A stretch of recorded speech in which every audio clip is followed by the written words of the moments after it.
మహారాష్ట్రలో కురుస్తున్న వర్షాలతో తెలంగాణలో నదులు ఉప్పొంగాయి. ముఖ్యంగా ఉమ్మడి ఆదిలాబాద్ జిల్లా వరదలకు అతలాకుతలమైంది. ఓవైపు ప్రాణహిత, మరోవైపు పెన్గంగా, ఇంకోవైపు వెన్గంగా వార్తా నదులు రైతులపై జల ఖడ్గం విసిరింది. ఎగువన కురుస్తున్న వానలకు అడవుల జిల్లా ఆదిలాబాద్ వెలవెలలాడుతోంది. నదులన్నీ కలిసి రైతులపై ముప్పేట దాడి చేశాయి. ప్రాణహిత, పెన్గంగా, వైన్గంగా, వార్ధా నదుల ఉధృతికి లక్షల ఎకరాల్లో పంట నీటిపాలైంది. గోదావరికి అతిపెద్ద ఉపనది ప్రాణహిత కుమ్రం భీం జిల్లాతో పాటు మంచిర్యాల జిల్లాలో సరిహద్దుల్లో ప్రవహిస్తోంది. ఎగువన కురుస్తున్న వర్షాలతో ప్రస్తుతం ఆ నది ఉగ్రరూపం దాల్చింది. ఆ ఉధృతికి కుమ్రం భీం, మంచిర్యాల జిల్లాల్లో వేల ఎకరాల్లో పంటలు నీటిపాలయ్యాయి. కుమ్రం భీం జిల్లా సిర్పూర్ నియోజకవర్గంలో వారం రోజుల నుంచి పడుతున్న వర్షాలకు ప్రాణహిత బ్యాక్ వాటర్ తరుముకొచ్చింది. ఫలితంగా కౌటాల, చింతల మానేపల్లి, బెజ్జూరు, దహేగాం, పెంచికల్పేట మండలాల్లోని వేలాది ఎకరాల్లో పంటలు నీట మునిగాయి.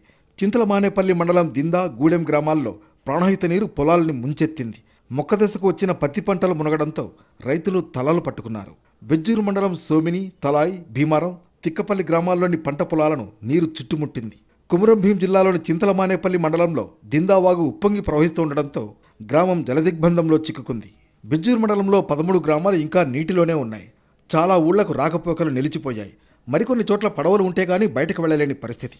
మంచిర్యాల జిల్లాలోని కోటపల్లి, వేమనపల్లి, భీమిని మండలాల్లో సుమారు 8,000 ఎకరాల్లో పంటలు దెబ్బతిన్నట్లు అధికారిక లెక్కలు చెబుతున్నాయి. కోటపల్లి మండలంలోని 15 గ్రామాల్లో పంటలు నీట మునిగాయి. చాలా ప్రాంతాల్లో పత్తి పంట నీటిపాలైంది. ఎటు చూసినా ప్రాణహిత పరివాహక ప్రాంతాల్లో నీళ్లు సుడులు తిరుగుతున్నాయి. కొన్ని చోట్ల ఇసుక మేటలు పెట్టింది. మరికొన్ని చోట్ల నేల కోతకు గురైంది.